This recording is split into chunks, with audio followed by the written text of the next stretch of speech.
Et on en vient à ce phénomène inquiétant. Une nouvelle drogue a fait son apparition ces derniers mois, le proto pour protoxyde d'azote, un gaz contenu dans les cartouches à siphon, un gaz dangereux pour la santé. Notre enquête à Lille, Maëlys Septembre, Florie Cotenso. Vous les avez certainement vus un peu partout depuis quelques mois, sur les trottoirs, dans les caniveaux et les parcs. Mais ces petites cartouches argentées restent un mystère pour beaucoup. Vous savez ce que c'est ça? Non, aucune idée. Pas du tout? Pas du tout. Ça fait penser à quelque chose, mais je sais pas. C'est pas des... C'est pour déboucher les toilettes. Non? Non, c'est pas des trucs C'est dans des les cartouches de fusils plomb. ou des trucs Non, comme ça? c'est avec de l'air à l'intérieur.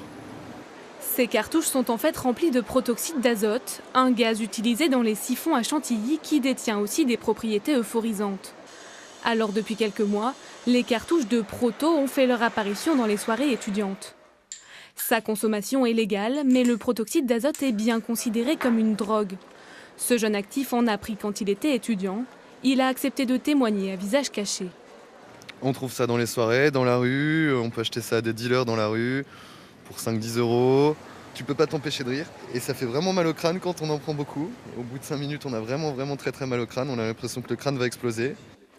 La dépendance au protoxyde d'azote est faible, mais son inhalation n'est pas sans danger. Le docteur Goldstein connaît bien la substance.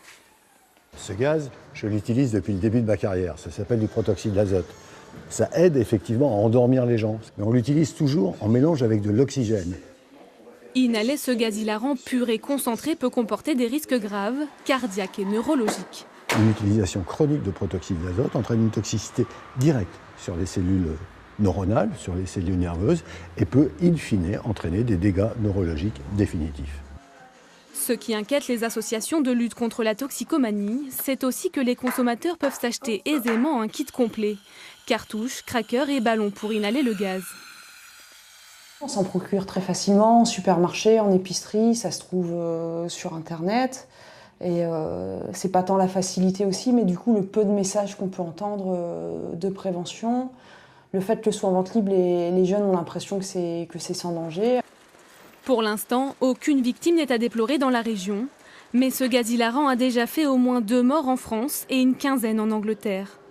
Selon une étude récente, au moins 6% des étudiants consomment du protoxyde d'azote.